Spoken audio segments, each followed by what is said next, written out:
Hello बच्चों, let's read this question.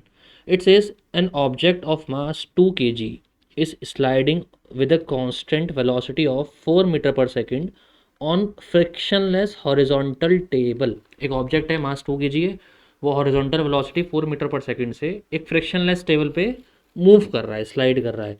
पूछा गया है the force required to keep the object moving with same velocity. आप चाहते हो कि वो सेम वेलोसिटी से मूव करता रहे, तो कितनी फोर्स चाहिए. देखो गाइज, सबसे पहली बात है कि ऑब्जेक्ट की वेलोसिटी कांस्टेंट है. कांस्टेंट वेलोसिटी मतलब कि डेल्टा वी ज़ीरो है.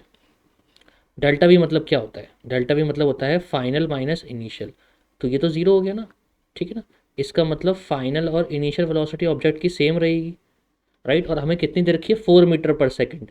तो इनिशियल और फाइनल दोनों कितनी है? 4 मीटर पर सेकेंड है. अब ऑब्जेक्ट जब कांस्टेंट वेलोसिटी से चलता है, इसका मतलब उसका एक्सेलरेशन कितना होगा? ज़ीरो एक्सेलरेशन होगा ना. जब वेलोसिटी कांस्टेंट है तो वो एक्सेलरेट करेगा ही नहीं ऑब्जेक्ट.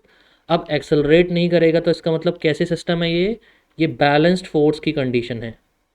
ये कौन सी कंडीशन है? बैलेंस्ड फोर्स की, ठीक है ना.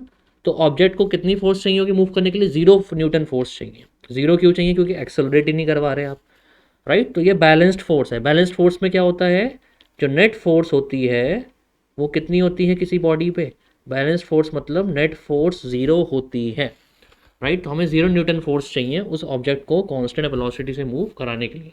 तो कौन सा ऑप्शन करेक्ट है? ऑप्शन बी इज करेक्ट, ठीक है ना. तो याद रखो, अगर वेलोसिटी कांस्टेंट है मतलब बॉडी एक्सेलरेट नहीं कर रही. एक्सेलरेट नहीं कर रही तो कोई भी नेट फोर्स की ज़रूरत हमें नहीं है. उसका मोशन कैसा रहेगा? यूनिफॉर्म रहेगा. So I hope you have understood it well. Good luck.